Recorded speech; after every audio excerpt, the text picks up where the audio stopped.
Hello everyone, so today I'm going to show you how algorithm and flowchart works.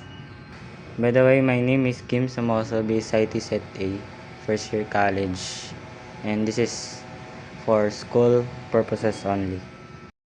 So first of all, let's talk about what is flowchart. So what is flowchart?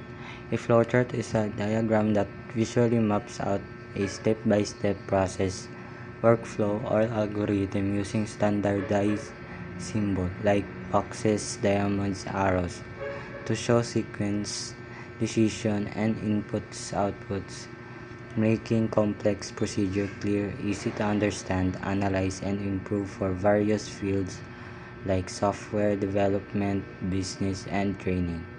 Flowchart symbols. First, we have oval. Oval are used to show the start and stop of the process. Next, we have rectangle. Rectangle represent a task, action, or operation. The next one is parallelogram. It represents input or output. Diamond. It represents a decision point, a question with multiple possible outcomes like yes or no or true or false that dictates the path the process takes next, making the flow dynamic by allowing for branching logic. Flow lines. It shows the process direction by connecting two blocks with one another. Here are some given questions.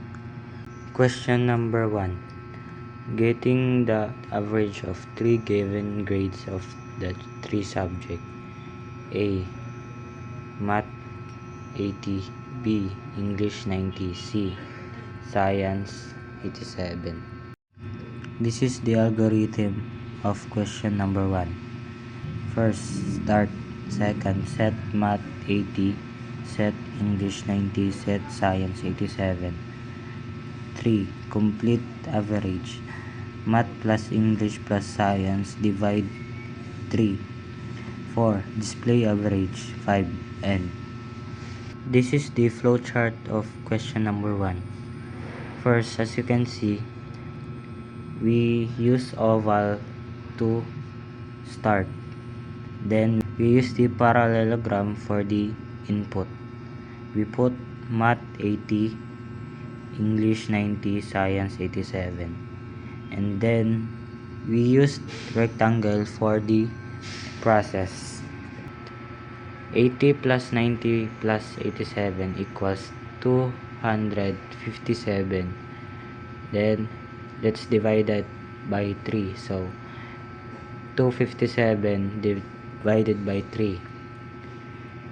And second to the last, we use parallelogram for the outcome.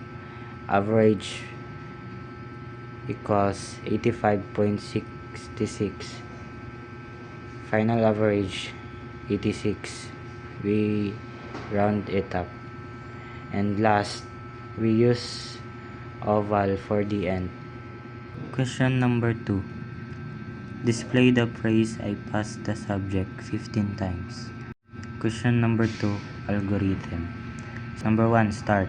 Number 2. Initialize count equals 1. Number 3. Display I passed the subject. Number 4. Counter equals counter plus 1. 5.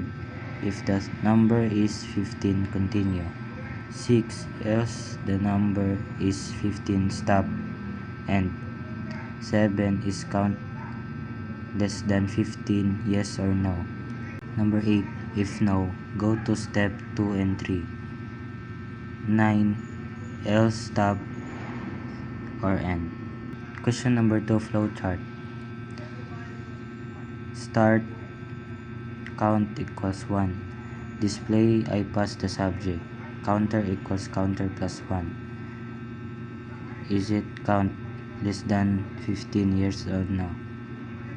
If yes, and if no, go back to the parallelogram 15 times. Thank you, and I hope I will pass.